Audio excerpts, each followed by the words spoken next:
Hola, buenas tardes. ¿Qué tal? Bienvenidos, bienvenidas a este LambdaCast número 18 en agosto. Gracias a los valientes que estáis aquí hoy. Y nada, para los que sois nuevos, ¿qué son los LambdaCast? Pues son estos espacios que hacemos cada mes, normalmente al final de mes, donde hablamos sobre distintos temas de tecnología, buenas prácticas de desarrollo, metodologías. Y básicamente queremos que sea este espacio abierto donde hablamos sobre este tipo de retos desde un punto de vista abierto y sin dogmas. Esta iniciativa pues viene soportada por Lambda Loopers, que, bueno, yo me aprovecho para presentarme. Yo soy Eduardo Barroso, uno de los directores y socios de Lambda Loopers, y básicamente es es una empresa donde hacemos desarrollo de software a medida y nos dedicamos a ayudar a nuestros clientes a resolver retos tecnológicos, normalmente complejos, y cuanto más complejos más nos gusta. Y bueno, hoy no tenemos un host externo porque no queríamos arrastrar a nadie de la playa ni fastidiar a nadie, pero tenemos a dos invitados súper especiales, importantes, que son mis socios. Ahora os pasaré con ellos, pero antes, los que estáis en stream, que veo que ya está empezando a llegar gente, si os podéis presentar, decir quién sois, de dónde venís, lo que queráis, pues os vamos leyendo, ¿vale? Entonces, Adrià, Xavi, bienvenidos. Gracias. Hola, buenas. Si os queréis presentar también. Pues me presento. Sí, yo soy Adrià Batlle, soy CEO de Lambda Loopers y, bueno, apasionado de la tecnología en general. Pues yo soy Xavier Sastre, soy CTO de Lambda Loopers y también uno de los socios. Y encantado. Aquí estamos en Sí. agosto. Perfecto. No sé si va entrando aquí la gente y a ver si funciona esto. Mira, está aquí Alex Cáceres. Mientras os vais presentando, bueno, unas cuantas novedades que las vamos a ir desvelando hoy. La primera es que estamos grabando en un estudio más profesional y en contacto humano, que normalmente siempre estamos en remoto, así que súper contento de poder hacer esto y después pues ir a tomar una cerveza que... Exacto. Estamos aquí, piel y hueso. Y nada, si os vais presentando, yo voy a ir introduciendo estos comentarios. Mira, está aquí también Martín. Hola, Martín. Nada, id comentando y Luis también aquí. Hola. Hola, las camisetas, sí. Nuevo merchandising, eso se ve aquí. Este merchandising también va a estar disponible. Marceban, buenas tardes. Muy bien. Un LinkedIn user. Alexandra, que trabaja como Digital Product Manager, encantada. Muy bien, Alexandra. Carlos Gallego, buenas. Kilian, súper invitados hoy. Oh. Pues sí, la verdad es que no nos podemos quejar. No sé si se va a repetir esto de estar los tres Ya. el mismo día, pero bueno, Mucho riesgo para la empresa. aprovechemos mientras dure. Pablo Tamayo, Vicente Cabanas, hola a todos. Muy bien. Mira, Marc dice que trabaja como software engineer y apasionado de la tecnología. Bueno, Marc, muy bien. Pues nada, iros presentando. Como sabéis, o los que sois nuevos quizá no, pero queremos que sea una hora de compartir experiencias. Sí que es verdad que el tema parece que hablemos de nuestro libro, ¿no? De los retos tecnológicos que hemos afrontado en Lambda este año, pero queremos que sea más como una charla, contar, ¿no? Un poco las historias que hemos vivido para también que vosotros nos contéis las vuestras, nos lancéis retos que estáis pues, a día de hoy atascados o que os preocupan. No hace falta que nos deis mucho contexto, el que queráis, y nosotros con eso pues vamos a ir también intentando añadirlo en la conversación y explicar cómo lo enfocaríamos nosotros, ¿no? Que al final es un poco la charla de hoy, inspirar, decir o compartir cómo hacemos nosotros las cosas y saber cómo lo hace la otra gente. Entonces, nada, vamos para adelante. Si queréis empezar rompiendo un poco el hielo con un primer reto que hemos enfrentado este año y que un poco lo comentamos. Si quieres, Adrià. Vale.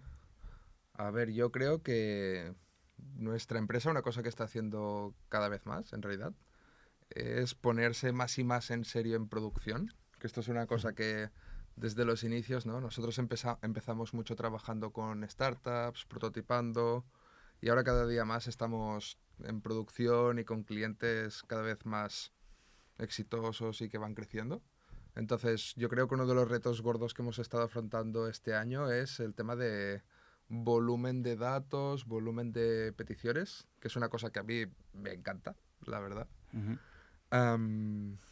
Y creo que es un problema que da mucha sensación de que realmente estás en producción, de que tu producto tiene impacto, que realmente lo están usando. Es decir, vale, empiezo a tener problemas ya de ingesta de datos, empiezo a tener problemas de las bases de datos se me quedan pequeñas. Para mí es un indicador de que lo estás haciendo bien, ¿no? Sí, es un buen problema a tener, ¿no? Es un buen problema a tener. El otro problema es dónde consigo mis usuarios, ¿no?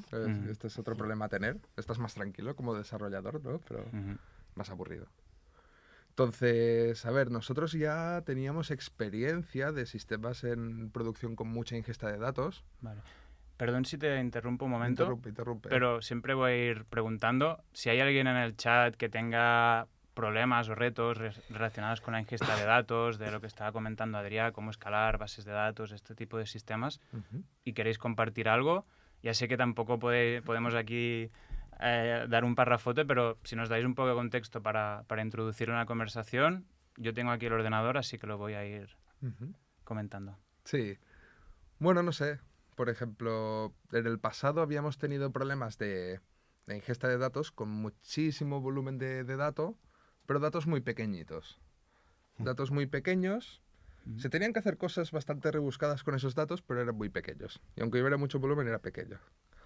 Este año hemos tenido problemas de ingesta de datos con datos muy grandes, muy complejos y con los que tenías que hacer operaciones muy complicadas.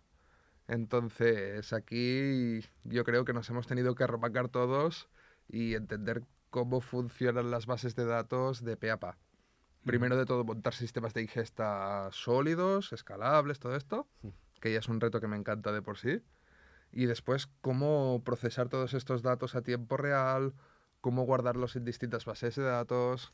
Ya es que las hemos guardado en un montón. Hemos usado Redis para escalar, hemos usado MongoDB, hemos hecho pruebas con un montón de tecnologías distintas, hemos aprendido cómo escalarlas todas en horizontal. Y esto es algo que, por mucho que creas que sepas, y una cosa que he estado aprendiendo este año es que te cambia la topología del dato y de repente tienes que volverlo a aprender todo. Eso es muy distinto si usas bases de datos relacionales, si no. Mira. A ver. Justamente, Aleix, para ir a especificar un poco, seamos concretos. Dice, de cantidad de datos estamos hablando, 100 megabytes, 1 gigabyte, más. Claro, es decir, estamos hablando, cuando decía que era más grande el dato, era más grande el mensaje que te llega al servidor. Es decir, en el pasado estábamos hablando de, yo qué sé, por poner algo, digamos un JSON de 100 campos. Estamos hablando de que cada mensaje que te llega tiene 10.000 campos. Y son 10.000 campos que no los puedes tratar todos igual. Cada uno de estos campos tiene un significado distinto, lo tienes que procesar de una forma distinta, tienes que contrastar contra base de datos antes de guardar todos estos datos, validarlos, agregar.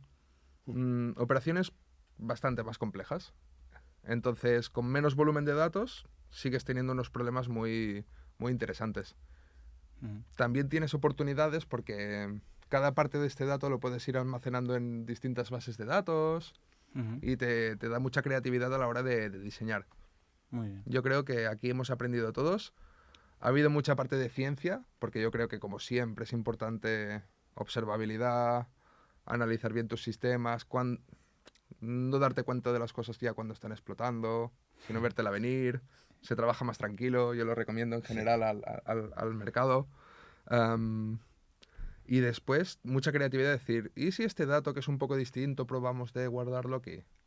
Haces la hipótesis, haces una pequeña prueba de concepto, empiezas un proceso de migración que tienes que acertar porque si no aciertas has invertido dinero y tal. Pero también tienes que jugártela porque no lo puedes saber del 100% cierto.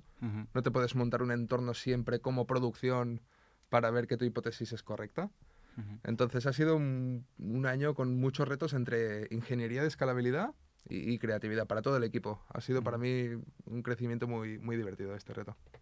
Guay. Y me surge una pregunta porque estos cambios se dan de una forma gradual, se dan de una forma un poco más abrupta y un poco, no sé cuál es la respuesta, pero ¿cómo vas preparando el equipo, los procesos, la mentalidad para que puedan absorber estos cambios? Sobre todo si son abruptos, porque entiendo que es más tipo, ¿no? Sí, no, claro, todo el mundo quisiera que, igual que te entra el tráfico en las webs, ¿no? Todo el mundo quisiera que entrase súper escalonadito, poco a poco. No es así. No es así.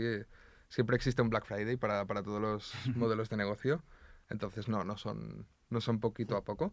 Nosotros teníamos un sistema en el cual estábamos prototipando, ¿no? Probando ideas de negocio, mirando a ver cómo se entraría en el mercado. Llega un momento en que el cliente la acierta, de repente le empieza a ir muy bien, las ventas empiezan a fluir. Te multiplica por 12 el tráfico. De un día al otro tienes un por 12 de tráfico. ¿Estabas preparado? No. Porque hasta ese momento la prioridad número 1 era averiguar, hacer este clic. Una vez tienes esto, estás sufriendo para escalar, lo consigues estabilizar, sacas unos aprendizajes, ya te los llevas para el sistema en sí, sabes qué observar, sabes más de cada pieza de tu ecosistema, etcétera, etcétera. Siguiente reto que te llega, te vuelve a hacer otro por 10 de tráfico. Todo lo que habías aprendido te queda corto. Te encuentras 5 retos nuevos. Y nada te puede preparar. Te prepara sobre todo la mentalidad, el hecho de que te conoces las tecnologías mucho más a fondo. Y una cosa que he aprendido es que todos los experimentos que has hecho, que a lo mejor no te sirven para solucionar el reto que tienes en ese momento, de repente te sirven para solucionar el siguiente. Dices, ahora me equivoqué en esa hipótesis, pero es que ahora sí que lo puedo aplicar de verdad. Y lo aplicas y funciona. Y esto es muy divertido. ¿Es algo relacionado con la intuición, quizá? ¿O a qué lo...? Bueno, a ver, tú dices, vale, si yo quiero agregar estos datos a tiempo real, usaré esta estructura de datos de esta base de datos y me va a funcionar perfecto. Suena bien, pero te encuentras que no funciona en ese caso porque hay unas condiciones que se cumplen. Vale, la siguiente vez no se están cumpliendo estas condiciones, ahí sí que la puedes usar. Es decir, no se pierde un experimento fallado tampoco. Y es una cosa que a mí me ha parecido algo muy, ¿no?, relacionado con la ciencia. El método científico, ¿no? Claro. Que cada experimento al final te va creando una base de conocimiento a la cual puedes ir... Pues, exactamente. Esto es sobre todo lo que te preparas, porque estoy seguro que la siguiente vez que el tráfico nos vuelva a multiplicar por 20, ahora nos pensamos que estamos súper preparados, van a salir 5 retos nuevos, estaremos todos luchando ahí por seguir con el escalado. Sí. Y todo lo que hemos aprendido hasta ahora nos va a hacerlo hacer más rápido. Pero no creo que nunca estés preparado para ¿hasta cuánto, no? ¿Estás preparado? No puede ser tan fácil. Y la otra parte que decías que me ha parecido interesante, la mentalidad, ¿cómo lo haces? Es decir, ¿es tipo Braveheart ahí, un pitch antes de la batalla y toda la gente está motivada? ¿O cómo para entender un poco, ¿no? ¿Cómo preparas la mentalidad del equipo? Esto es más, yo creo yo, al principio. ¿Al principio? Cuando tú tienes un sistema que está tranquilo, ¿no? Hay un momento en las aplicaciones que tú simplemente estás desarrollando prestaciones, la gente las usa, pero la infraestructura es algo que, ¿no?, típica base de datos estándar, en tu app server estándar. Y de repente empieza a tener éxito. Los primeros éxitos se destruye todo y estabas cero preparado. Porque tú estabas buscando las features correctas para estar en el mercado, ¿no? No estás nada preparado, está todo rompiéndose, todo el mundo tiene miedo de morir de éxito a la primera de cambio. Entonces, en ese momento sí que hay un discurso tipo Braveheart, del plan, vamos a dar nuestro 250% porque somos los mejores. Después te lo tomas con muchísima más calma. Porque, uno, tienes muchísimas más herramientas a tu disposición. Entonces, ir como pollo sin cabeza no sirve de nada porque dices, vale, tengo 10 cosas a mirarme que ya me tengo preparadas, que aún no me he mirado. Tienes métricas de lag, tienes métricas de carga, tienes sistemas que tienen autoescalado. Te lo estás mirando todo y de repente dices, vale, este es el punto débil. Pero te lo tomas de una forma mucho más calmada. Puedes irte a hacer tu café tranquilamente, puedes ir a comer. No hay esa presión infernal que hay al principio. Porque sabes que tampoco va a servir de nada al final. Y sabes que has estado construyendo Y lo más lógico es repasarte todo lo que has hecho entonces, mirar todos los aprendizajes que tienes, todas las herramientas de observabilidad y tomar decisiones frías. Ujú. Creo que es distinto así. El rollo Braveheart está muy bien, pero normalmente vísteme despacio que tengo prisa. Al final cometes más errores por estar súper estresado que Mm. aplicando metodología. Sí, y supongo que tampoco escala bien, ¿no? Porque el equipo puede dar un poco más en Ujú. ciertos momentos, pero no puede ser Claro. algo continuado. Mira, Aleix sigue con las A preguntas. ver. Dice, ¿las bases de datos eran self-managed o las teníais gestionadas por un PaaS IaaS? ¿No? Ujú. Bueno, esta es la primera pregunta y después, esto es, ¿ayudaron durante el proceso para entender la tipología de los datos y cómo modelarlo lo mejor? Ujú. Poco... Las bases de datos, Ujú. Aleix hace preguntas interesantes. Sí, siempre. Siempre. Las bases de datos eran gestionadas por los proveedores de cloud, Ujú. porque se tomó esa decisión ya al principio del proyecto, de plan, no nos queremos estar preocupando de hacer los backups, los discos, mirar el tamaño de disco. Una cosa que también hemos aprendido mucho de escalar aplicaciones con mucho volumen de datos es que lo gestione el cloud no significa que no tengas que convertirte en un experto y que no lo tengas que gestionar, Ujú. porque tienes que hacer mucha gestión. El cloud Mm. te da lo bueno de que te da unas ciertas garantías, te da lo malo de que te ofrece más limitaciones que la base de datos en crudo y tienes que entender la manera de trabajar del cloud. No tienes 100% acceso a la base de datos como lo tendrías si la tuvieras tú. Mm. Hemos estado cambiando de bases de datos de cloud, hemos estado aprendiendo limitaciones de cada una de ellas, sobre todo cuando hemos empezado a tenerlas que escalar en horizontal. Cuando las tienes que empezar a escalar en horizontal, las bases de datos ahí es donde entiendes las limitaciones que ofrece cada una. Mm. Entonces hemos hecho mucha experimentación de la difícil porque si ya es difícil hacer grandes cambios en el código, hacer grandes cambios en las bases de datos, es aún más tenso y doloroso. Y bueno, hemos estado aprendiendo sobre todo lo que digo, de escalado horizontal de cada uno de los servicios cloud, que te lo venden un poco como sí, escala horizontal. No es verdad, nunca es verdad. Y estas bases de datos que prometen escalabilidad infinita, tipo, em, mm, por ejemplo, a ver, no relacionales de Ujú. clave-valor, que ofrecen una escalabilidad muy alta en el cloud. Yo no me las he encontrado, las de escalabilidad infinita. Es decir, nosotros hemos estado usando bases de datos no SQL, Ujú. hemos estado usando Redis Cloud, todas vienen con sus limitaciones. Hemos encontrado limitaciones en las estrategias de particionado, Ujú. nos hemos estado encontrando limitaciones en unidades de procesado, nos Vale. hemos encontrado limitaciones en throughput por partición, Ujú. un montón de cosas que a veces había bases de datos que sí que te permitían este escalado de infinito, pero a un coste prohibitivo. Claro. Entonces dices, a ver, me Ujú. estás aguantando una carga que yo me aguantaría con la torre que tengo aquí en casa, no, pero con 4 de estas me la aguantaría. Ujú. Vale que yo no me quiero hacer cargo de todo esto, pero tenemos Claro, que ser hay ciertos razonables. costes que no se pueden asumir. Y tienes que encontrar, claro, la fórmula adecuada Ujú. para no arruinarte tampoco en el camino. Ujú. Y es muy fácil arruinarte tomando malas decisiones de escalabilidad en el cloud. Mm. Eso es una cosa que también hemos aprendido, la verdad. Bien. Bueno, no sé si Alex se da por respondido, si Sino no, que siga. que siga, que nos gusta que nos metan caña. De hecho, Alex Cárcere dice, ¿dónde creéis que está la frontera entre estar preparado y hacer sobre ingeniería? Yo creo que al principio siempre se hace sobre ingeniería. Se piensa que la primera feature siempre será buena. Cuando estás en la fase de aún no hemos tenido éxito, en general, yo creo que ¿Tiendes? o sea, como ingenieros tendemos a hacer sobre ingeniería siempre. Ujú. Porque no puedo ser Eh, ingeniero, es que- El miedo. sí, El sí, ¿no? Y miedo si esto mueve. escala, dices, si esto escala, pues el problema será otro, no será que esto no funcionará, sino Ujú. cómo retener, cómo... Hmm.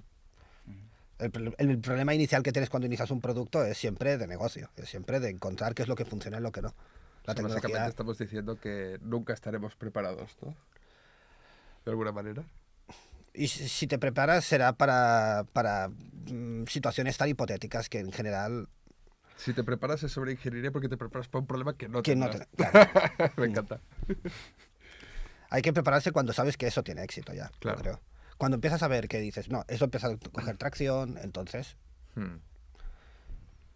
No, yo estoy de acuerdo que te puedes preparar para problemas similares a los que has tenido, pero no te puedes preparar para cualquier tipo No, de no, problema. exacto. Y Igual no puedes que, anticiparlos. Es igual que un framework no te ofrecerá la solución a todos los problemas posibles, te Ujú. ofrecerá la solución a los problemas estándar. Y esos problemas sí que tienes que pensar, sí que tienes que plantearte, yo creo, cuál es la mejor forma de, cuál es la mejor tecnología para solucionarlos. Pero ya están solucionados, no tienes que trabajarlos tú. Ujú. Tienes que mirar qué tecnologías te ofrecen soluciones adecuadas para el tipo de problema, pero que es un problema ya resuelto. Pero para los problemas que aún no tienen solución, Ujú. no te puedes preparar, yo creo, porque es un campo desconocido. Ujú. Sí, justamente que nosotros en Lambda Loopers hablamos mucho, ¿no? De utilizar la tecnología, de no reinventar la rueda, de que nos pagan por desarrollar software, pero intentamos desarrollar el mínimo posible. En un caso como este de ingesta de datos, Ujú. ¿cómo lo habéis aplicado esta mentalidad? ¿O ha sido algo que ha sido mucho más empezar todo desde cero y enfrentarte a cosas que no tenían una solución ya preestablecida? A ver, muy pocas cosas no existe algún tipo de solución por ahí. El problema cuando estás empezando en un dominio, un modelo de negocio nuevo, una cosa que estás descubriendo, yo creo que un gran problema que tenemos todos es que no le sabemos poner aún nombre a las cosas. Yo creo que esto en la programación dicen que es muy importante y realmente es muy importante, porque ponerle nombre a las cosas, por ejemplo, te permite buscar en Google. Esto es una cosa bastante importante. Tú no sabes que estás trabajando con un gestor de procesos hasta que no empiezas a modelarlo bien, se entiende lo que los usuarios quieren y dices, vale, esto de aquí hace el mismo ruido que un gestor de procesos, entonces parece un gestor de procesos y entonces puedes empezar a buscar soluciones. Al principio estás explorando, no sabes hacia dónde vas a ir. En temas de ingesta de datos, por ejemplo, también hay varios tipos de datos. Depende de lo que se dedica al negocio. Tú puedes decir, vale, estos datos de aquí, esto es un motor tipo broker, ¿no? Pues un motor tipo broker, ¿qué patrones hay? Empiezas a buscar, buscas herramientas open source, buscas cómo lo han hecho las grandes empresas. Lo bueno de las grandes empresas es que publican mucha literatura sobre cómo resuelven las cosas. Son buenos esa gente, yo recomiendo leer. Ujú. Problemas de escalabilidad de empresa grande. Am, Usas tecnologías que ya están hechas. Al principio yo creo que cuando intentas escalar números grandes de peticiones, lo que haces es hacerlo por código. Tú dices, vale, pues yo tengo mi código, optimizo el código, ¿no? Hago multithreading en mi código, paralelizo múltiples aplicaciones con el mismo código, con multithreading, y esto es más eficiente que esto. Después dices, a ver, tiene que haber tecnologías que ya estén gestionando streams de datos muy grandes, que hagan los reintentos si una cosa falla, Ujú. que puedan agregar ya de forma automática. Ujú. Esto se parece a una time series, estos son agregados, Ujú. y empiezas a buscar. Pero hasta que no entiendes a lo que te estás afrontando, estás en un mundo de lo inexplorado, a la que le vas dando más y más forma, puedes empezar a detectar patrones, tipos de solución, y y ahí puedes empezar a usar más y más productos de mercado, Ujú. creo yo. Bien, bien. Vale, mira, iba a cambiar, pero Aleix tiene otra aportación respecto a la experimentación de ingesta de datos.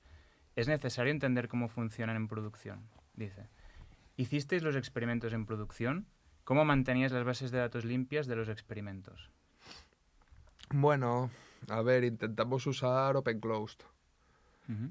Lo bueno del sistema de ingesta de datos es que una vez ya has empezado a usar sistemas de colas, y lo que digo, ¿no? Sales de tu código, sales de hacerlo con código, empiezas a usar colas de ingesta, etcétera, etcétera. Tú de tu fuente de datos, por mucho alto rendimiento que tenga, siempre puedes coger un porcentaje de estos datos, crear una base de datos nueva, que no es la que estás usando en producción, y hacer los experimentos ahí.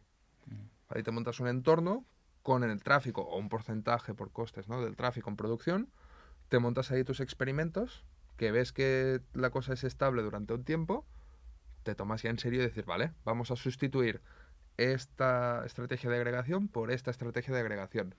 Pero tú no lo haces en tu base de datos te creas una nueva, Open Closed Principle un poco en infraestructura. Te creas una infra nueva, la rellenas de tus datos, cuando ves que esto es suficiente estable, sustituyes. Aleix lo compra, dice, vale, ahora lo veo, gracias. Bien, bien. Bien.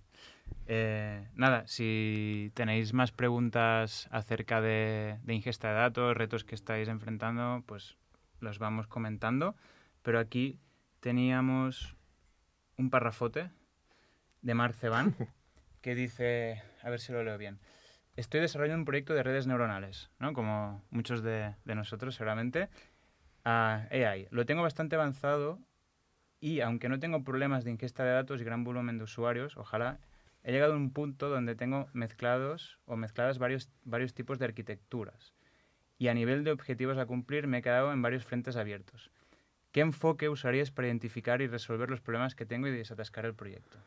A nivel de objetivos... A ver... varias arquitecturas... ¿Pero qué problema hay en que haya varias arquitecturas y múltiples objetivos? Es decir... ¿Dónde está el reto?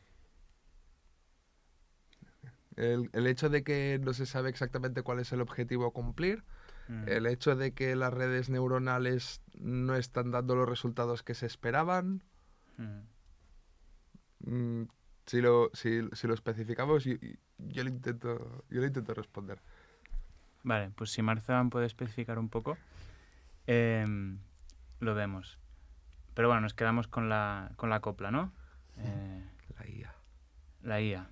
Sí, que si también tenéis Sí. preguntas o comentarios, nosotros no diremos que somos expertos, pero sí que estamos haciendo varios proyectos, tanto internos ya como también con algunos clientes.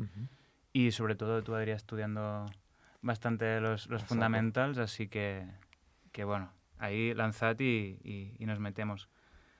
Entonces, bueno, no sé si queréis comentar más cosas sobre ingesta de datos. Si alguien pregunta, pues lo metemos, y si no, podemos hablar de otro tipo de reto que no sea tanto de datos, por si a alguien le resuena más, ¿no? Por ejemplo, hemos estado también este año trabajando con sistemas ERP, ¿no? Pero al final, sistemas de gestión de procesos de negocio muy grandes, entonces ahí también se crea ciertas complejidades, ¿no? Sí.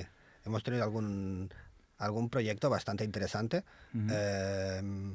Es una empresa que tiene una larga trayectoria, tiene bastantes años, con un ERP que tiene bastante tracción, bastantes miles de usuarios concurrentes, además usuarios que hacen mucha escritura de jornada completa de estar todo el rato insertando datos, consultando, haciendo consultas complejas, ¿no?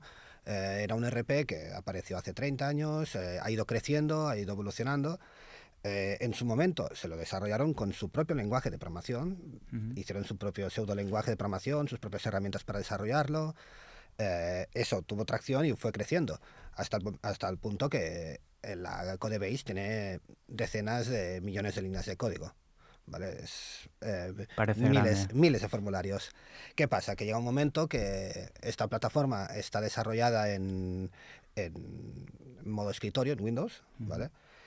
Y eso ya no ha llegado al fin de su ciclo de vida. Ya cuesta mucho mantenerse al día con la tecnología cloud, con todos los ERPs web que existen hoy en día, y los competidores pues empiezan a asomar el hocico. Entonces, este es un poco el problema con el que se viene, ¿no? Además, para que este ERP pueda funcionar, se pueda servir a través de Internet, pues claro, muchas licencias de terminal server, de IIS, licencias de Windows, ¿vale? Para poder servir esto de forma como una especie de streaming para que se pueda trabajar en remoto. Y estos son, pues, son costes muy importantes de infraestructura y costes muy importantes de licenciamiento, ¿vale? Entonces aquí es cuando entra un poco el reto. El reto es cómo modernizamos esta pieza de software para hacer una plataforma web moderna, cómo retiramos este lenguaje de programación propio, porque es imposible encontrar talento. Claro. El principal reto de una empresa que tiene un producto tecnológico maduro, que tiene éxito, es encontrar talento. ¿Cómo encontramos talento de un lenguaje que solo conocen las personas de esta empresa? Es imposible, Sí. ¿no? Sí. Mucha gente, de hecho, que está hablando de los Lambdacast, les digo, ¿qué temas os interesaría que habláramos? De arquitectura hexagonal, de TDD, de cosas de estas que hemos hablado. Y me dicen, no, Edu, yo, si nos explicáis cómo conseguir talento y cómo hacer que crezcan rápido, ya somos felices. Sí, O sea que sí, este es el- Y completamente. millones. Sí, sí. Y Cómo hacer millones. millones. ¿Y cómo hacer millones? Bueno, llegamos hasta cierto punto. Ya. Entonces, claro, básicamente los retos son estos tres, ¿no? Mm. Que sea una plataforma web moderna, eliminar este código, este lenguaje de programación propio que no permite encontrar talento y reducir el coste de licencias, de infraestructura, de licencias de Microsoft, que de Terminal Server, todo esto, ¿no? Entonces, hay un reto importante. Aquí, primero de todo es cómo lo hacemos, ¿no? ¿Qué plan trazamos? Y esta es la parte realmente que creo que es más importante, porque aquí hay un reto, hay un problema específico, unos objetivos específicos, ¿no? Pero es un problema que, claro, una opción es, pues coges a 10 programadores, te pones 3 años, a pico y pala, formulario a formulario, a hacer las nuevas páginas o una nueva plataforma. Pero esto es muchísimo dinero. Sí, no ¿no? tiene pinta de ser muy No. eficiente. Bueno, primero es encontrar también qué lenguaje de programación, qué tecnologías querríamos usar para este sistema nuevo, ¿no? En este sentido, pues ya el cliente tenía cierta gente que tenía conocimientos de C#, además .NET es un framework bastante maduro, bastante pensado para este tipo de software más corporativo, ¿no? Y por ciertas características del producto, ¿no? .NET tiene un tipo de, por así decirlo, framework, que es Blazor Server, que nos daba ciertas ventajas en cuanto a poder gestionar las interrupciones en los eventos de los formularios, porque claro, en una aplicación, tal y como pensamos normalmente en las aplicaciones de web, ¿no? Tú tienes un cliente, un servidor, ¿no? El servidor sirve unas cosas y el cliente va haciendo peticiones, Sí. pero claro, en una aplicación de escritorio tú puedes hacer que el código de backend, por así decirlo, dice, cuando alguien clique este botón, me pones esta función que haga no sé qué y te esperas a que yo resuelva una petición y mientras bloqueas la pantalla. Esto lo puedes hacer en una aplicación de web. No puedes decir, me bloqueas la página web mientras el servidor te esté contestando. Porque siempre estamos hablando de cosas que son de programación concurrente, de formación de eventos asíncronos, ¿no? Entonces, ¿cómo gestionas este tipo de eventos, este tipo de situaciones? Pues con Blazor Server hay ciertas técnicas que te permiten hacer este tipo de cosas, ¿no? Y nos parecía una buena tecnología. Pero claro, el reto está ahora, vale, ¿y cómo hacemos para migrar estas 10 millones de líneas de código, por así decir?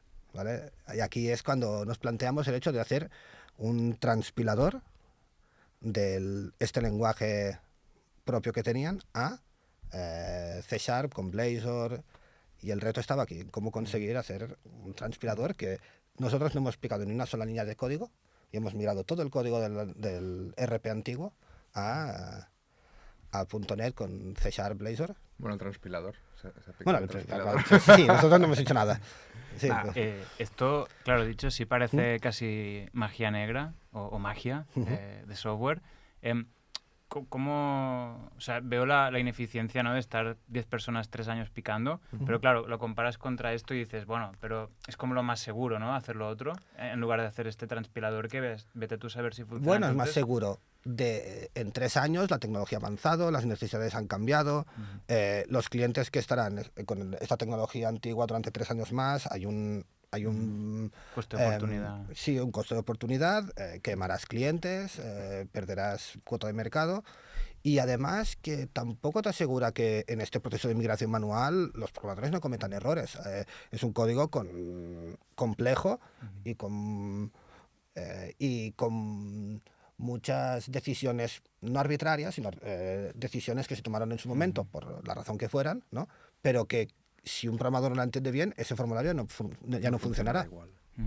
Y ya tendrá un efecto no controlado. Entonces, la gestión de bugs, cuando haces una migración tan grande, es compleja. La gestión de funcionalidades que no funcionaban exactamente igual y que el programador no ha entendido exactamente cómo estaba funcionando el antiguo framework.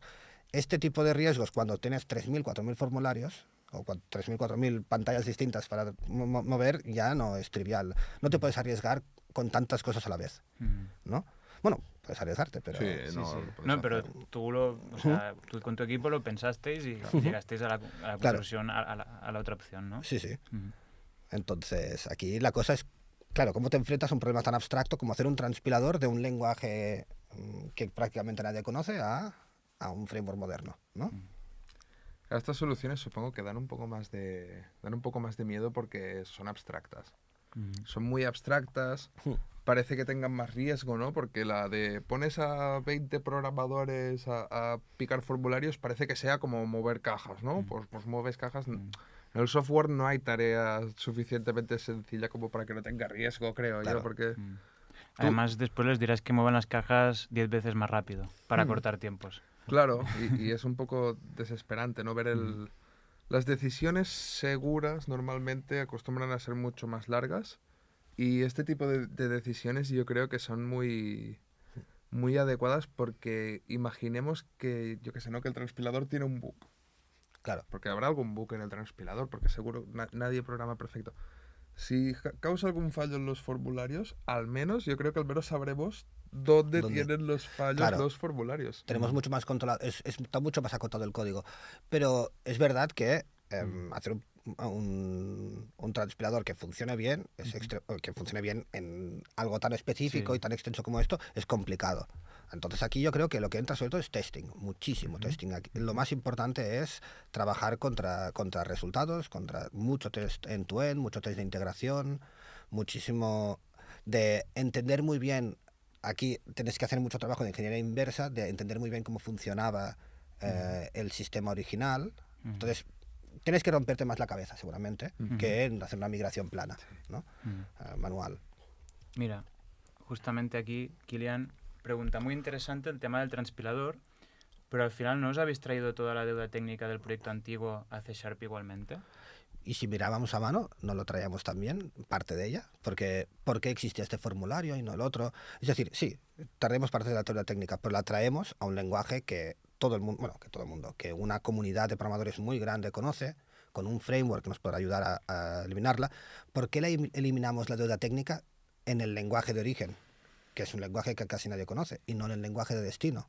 Primero, pasemos a un lenguaje que todos conocemos, a un framework que todos conocemos, y que tiene muchas más herramientas, y una vez estemos en el lenguaje nuevo, hay sacrificios que hemos hecho. Por ejemplo, este antiguo framework, este antiguo lenguaje de programación que tenían, ¿no? Pues no tenía un ORM como tal, y en este proceso de migración hay un compromiso que hemos tomado que es, de momento no vamos a implementar Entity Framework con ningún otro ORM, pero porque una vez hayamos salido de allí es mucho más fácil trabajar. Claro.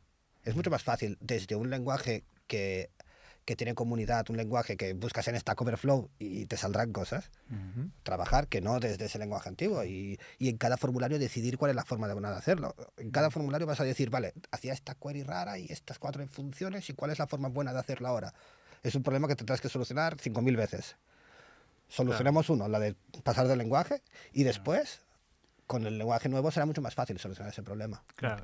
Y solucionamos el reto más soft skill de contratar talento, que con ese talento nuevo ya puedes empezar a comprar esa deuda técnica, porque es que si no, igualmente, lo que tú dices, no puedes acceder. Y pensemos que hay los objetivos serán sobre todo pasar a un frame. O sea, el objetivo no es no tener deuda técnica. Eso podría ser un objetivo deseable, pero lo principal es sobre todo reducción de los costes de licenciamiento y poder ser capaces de contratar un equipo profesional con experiencia en el framework con las tecnologías que se estén usando, que ahora eran los principales limitantes. Entonces, en este sentido, es verdad que arrastraremos deuda técnica, pero será una deuda técnica que ya podremos trabajar. Antes no la podremos trabajar.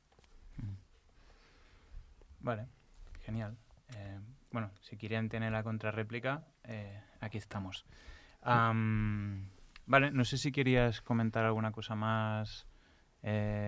Alguien, si en el chat o cuando vean el vídeo se está pegando con un reto de este tipo, ¿no? Un poco qué lecciones hemos aprendido, ¿no? Porque ya llevamos varios meses, es verdad que no está completado.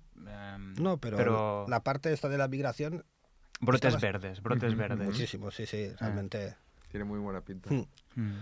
Sí, sobre todo yo creo que es eso. El principal aprendizaje es cómo testear un sistema de caja negra tan complejo como este, ¿no? Y aquí hemos tenido bastante aprendizaje de test end-to-end, sobre todo y muchos temas también porque al final, claro, tienes sistemas de visualización con XMLs un poco esotéricos y una forma de posicionar los componentes específico, como esto lo pasas a HTML, ¿no? A CSS. ¿Cómo haces este tipo de conversiones gráficas entre los formularios de Windows Form antiguos y un framework web, ¿no? Todos estos pasos, pues cómo testeas algo tan esotérico como, bueno, que es que no se verá igual cuando lo cambies, pero tiene que verse que humanamente digas, ahora la transpiración ha sido correcta. Es como una definition of done, ¿no? Que sí. Montando. ¿Y cómo lo habéis conseguido? Testing. Y entender mucho, también hablando mucho con el cliente, hablando mucho con los stakeholders y entender bien las necesidades meterse mucho en las entrañas del producto original, yo creo. No...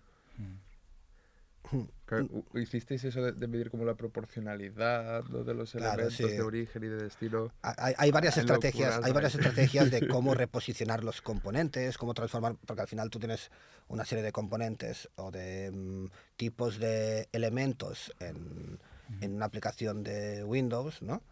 Y cómo estos lo transformas en elementos web, en componentes de Blazor, por ejemplo, ¿no? Y a partir de aquí, cómo haces, por ejemplo, estrategias de ray tracing para poder determinar la posición y cómo transformas sistemas de posicionamiento absoluto a sistemas de grid o de flex. También tenía su qué. Interesante. Es más divertido que poner un montón de gente a hacer formularios, sí, seguro. Como mínimo nos lo estamos pasando mucho mejor, eso seguro. Sí, ¿no? Si te gusta... Y se tardará menos tiempo. Sí. Se tardará menos tiempo, menos gente. Claro. Bueno, es afrontar esta abstracción, incluso no un poco matemático, ¿no? Tienes que... Claro, pero yo creo que al final, si te gusta la programación, si te gusta la tecnología, un poco te gustan este tipo de temas. Entonces, sí, claro que da miedo y es mucho más incierto, pero... Mira, Aleix pregunta que algo que hubieseis hecho diferente mirando hacia atrás. Después de esta translación. A ver, ha habido experimentos fallidos en el proceso de transpilación, pero claro, esos experimentos nos sirvieron para ver que no era la forma de hacerlo, entonces es difícil decirlo. Ahora mismo, pues, no te sabría decir. Sí, hay muchas cosas que hemos probado, no funcionaron y cambiamos. Pero yo creo que es parte del proceso de desarrollo. Sí. Nada que fuera como muy crítico, dijeras. No. Esto. No.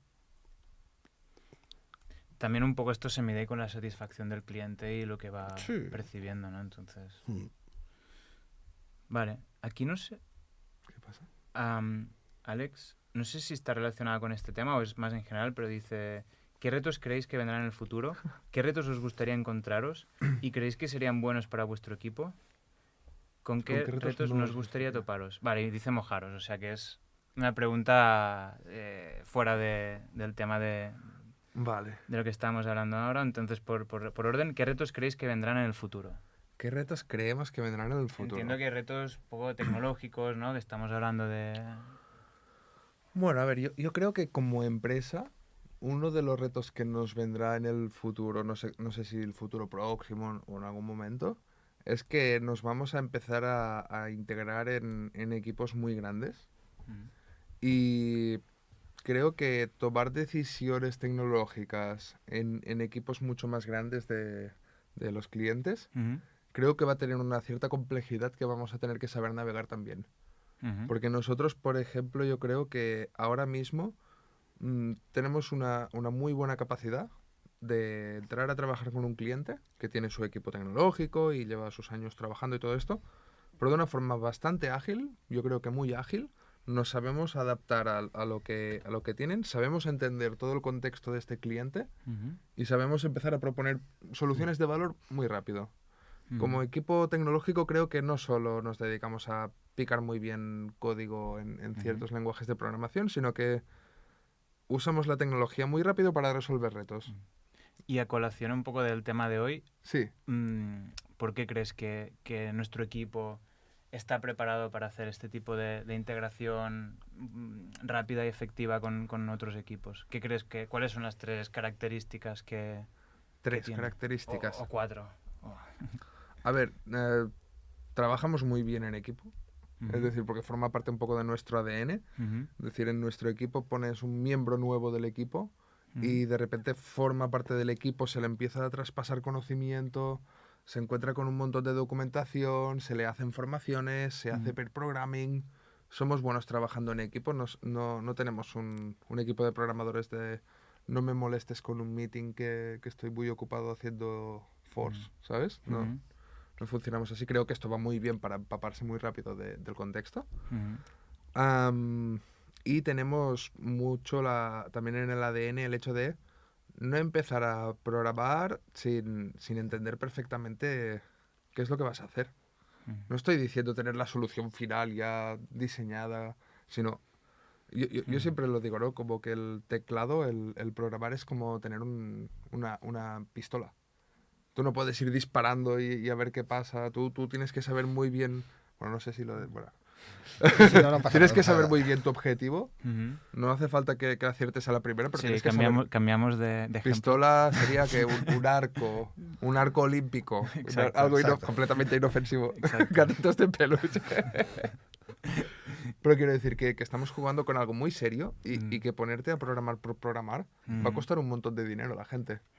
Entonces, definir bien el objetivo significa tener muchas conversaciones, entender bien lo que se está intentando, cuál es el objetivo de negocio del cliente. Entonces, lo diseñas sobre papel, lo consensúas con todo el equipo y entonces te pones a programar. Esto lo hacemos tanto internamente como con equipos externos. Vale. Entonces, estamos hechos para integrarnos. Pero ahora normalmente, cuando jugamos a estos juegos, jugamos en proporciones similares. No jugamos nunca 1-20 con los equipos externos. Y una cosa que quiero ver es qué nos obliga a evolucionar de nuestra cultura, de nuestras habilidades y nuestros puntos fuertes, el hecho de trabajar con clientes mucho más grandes. Vale. Y seguir aportando este valor tan rápido y no perderte un poco en el contexto, ¿no? Claro, sobre todo a nivel de equipos técnicos mucho más grandes, ¿no? Sí, exacto. Sí. Y bueno, la pregunta de qué nos gustaría encontrarnos ya está resuelta. Y ahí la de con qué retos no os gustaría toparos. ¿Con Ya qué sea... no? Sí, no sé si por miedo, porque da pereza, porque hay algo que digas, este reto no lo quiero ni tocar.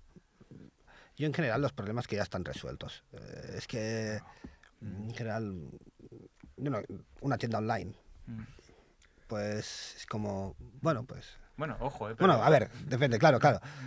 Hay muchas cosas por resolver, pero en general sí, yo creo que a mí personalmente los retos que Retos que no hayas hecho, ¿no? Sí, yo creo retos que no haya hecho, nuevas lógicas de negocio, entender nuevos tipos de negocio, o de negocios con los que no he trabajado nunca.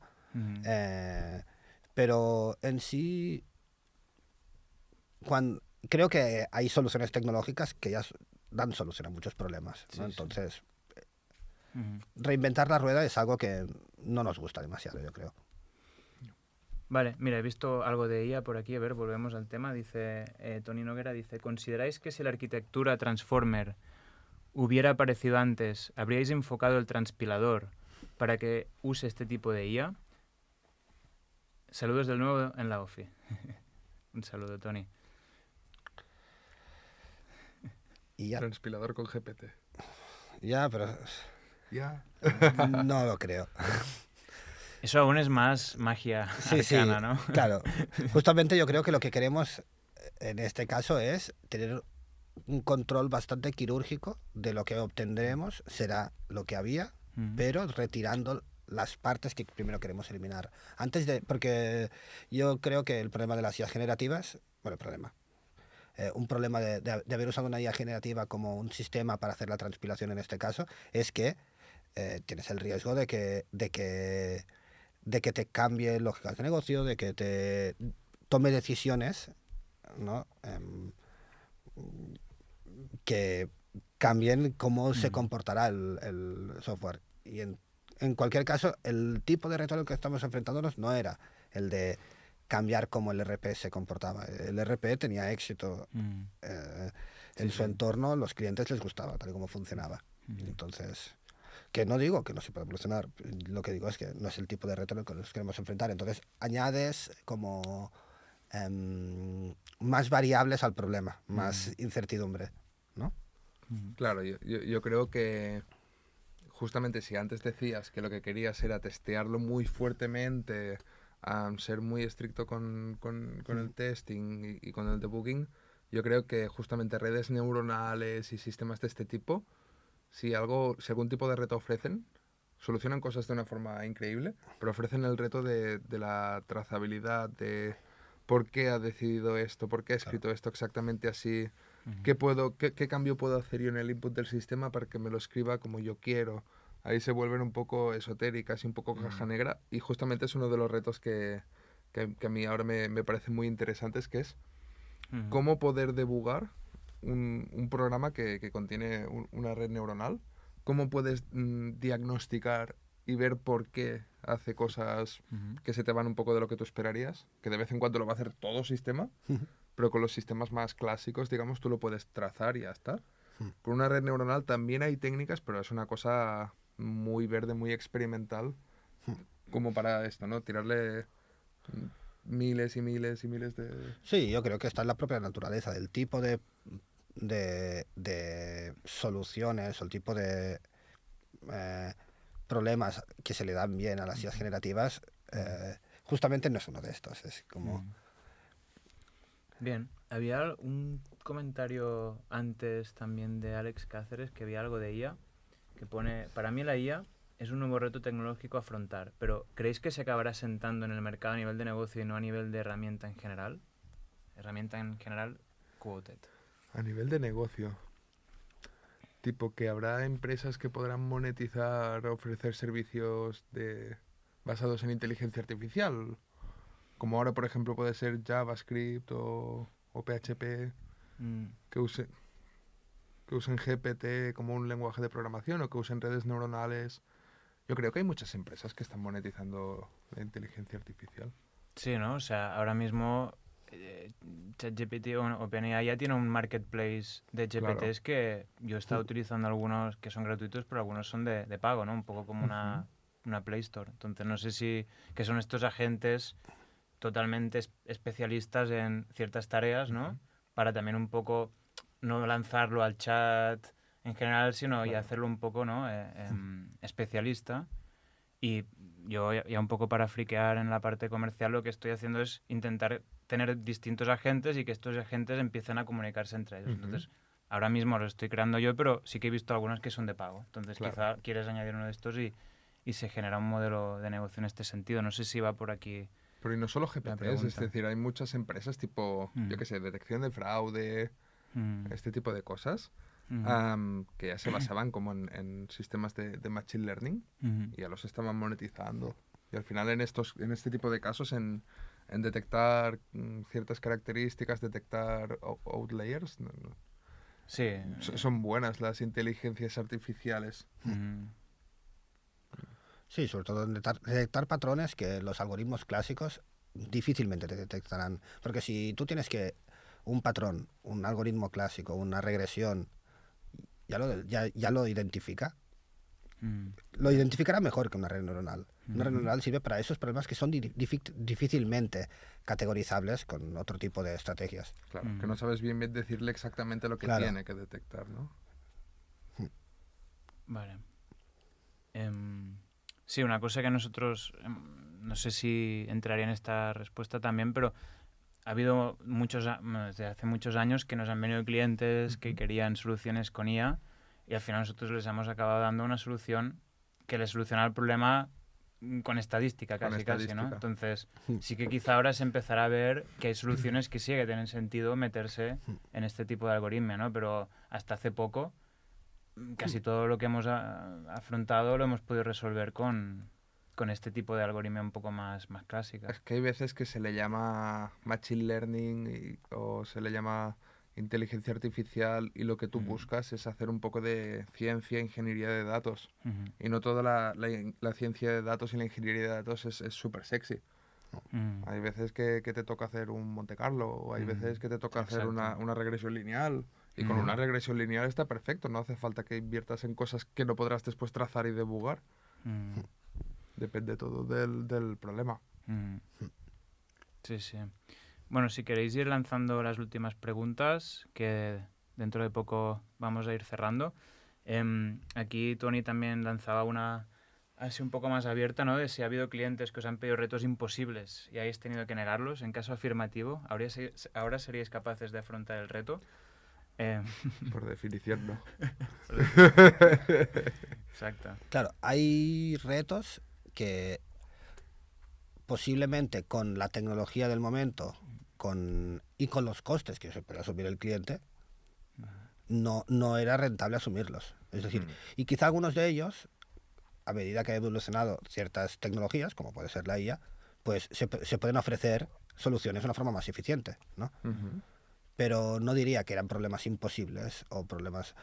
Yo creo que la tecnología es esto. La tecnología es una herramienta, ¿no? La programación es una herramienta y como tal está sujeta a la capacidad económica de las empresas, al mercado en sí mismo. Entonces, muchas veces no es que no sea posible dar una solución a un problema, es que no te sale a cuenta darla con la tecnología que existe o con esa tecnología que quiere implantar el cliente, porque dice, quiero hacerlo con IA, y digo, podrías hacerlo, pero te costaría un año de un data scientist y varios programadores de ir entrenando esto. Y dice, uy, no, pero... Sí, esto también es un poco la clave, ¿no? de esta parte más que no es tanto tecnológica, sino es de entender qué presupuestos hay, qué hay detrás de modelo de negocio, porque... Expectativas. Sí.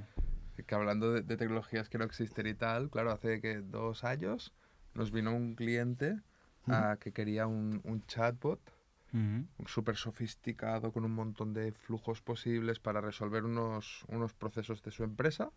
Quería un chatbot que ya accediese a la documentación, te generase unos formularios, te hiciera firmar unos documentos, tal, que hoy en día sería muchísimo más fácil ofrecerle este tipo de solución en su momento. Estuvimos ahí configurando, no lo hicimos desde cero, pero claro, las herramientas de chatbot del momento no eran lo mismo que ahora y estuvimos ahí trabajando durísimo. Seguramente ahora sería mucho más asumible el reto. Sí. Claro, retos imposibles a lo mejor por temas de presupuestos, ¿no? Quiero, sí, el LinkedIn de los no sé qué, tengo 3.000 euros. Ya. Ese es un reto imposible. No es imposible, pero es complicado. Es complicado. Bien, de momento creo que... Bueno, de momento, ya estamos cerrando. No están llegando más preguntas. Sí que quería lanzar yo una pregunta a la audiencia. Ahí está mi cámara. Es chulo esto. Pues no sé si os ha gustado este formato donde también preguntamos un poco más sobre retos y nos lo explicáis. Obviamente falta contexto, hacemos lo que podemos, pero estamos pensando de hacer unas sesiones un poco más tipo consultorio, donde podéis explicarnos quizá con un poco más de contexto y más detalle vuestros retos y nosotros pues los vamos a desgranar y a trabajar. Si os puede parecer algo interesante, por favor, en comentarios, si podéis poner sí, me interesa o sí, consultorio. Cualquier cosa que nos lo indique, pues sería genial porque así lo vamos a ir trabajando, no para mañana, pero sí que lo vamos a a preparar y a montar un poco esta plataforma y nada, si podéis comentarnos esto. También temas que os interesen. En septiembre venimos con un LambdaCast bastante interesante. Hablaremos de Product Engineering, ¿no? Esta nueva figura de Product Engineering. También hablaremos de... ¿qué más hablaremos? De cómo gestionar una aplicación con decenas de miles de usuarios concurrentes con un equipo súper pequeño, ¿vale? Y de otros temas que ya iréis viendo. Entonces, nada, vamos a ir despidiendo. Veo aquí, Flor dice, muy interesante como formato y bueno entrar en materia como consultoría.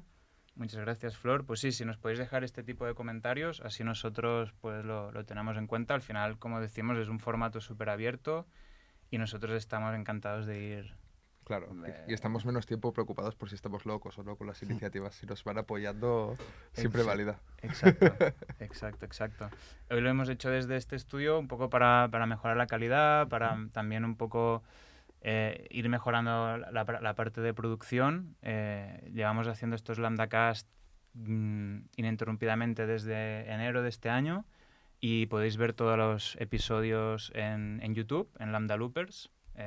Sé que el nombre es complicado, pero bueno, hay muchas lambdas y lambda loopers por aquí. O sea, que, mira, Xavi, la cámara de Xavi, ahí. Pues ahí en YouTube podéis ver todos los que hemos ido grabando. También podéis dejar comentarios ahí. Si tenéis dudas de esos LambdaCast, dejáis preguntas y las intentamos responder todas. Así que nada, muchas gracias a todos por asistir y nos vemos en septiembre. ¿Vale? Gracias a Adrià y Xavi también. A ti. Un placer, Edu, como siempre. Cuando quieras invítanos de nuevo y aquí estaremos. Perfecto. Pues nada, nos vamos. Chao.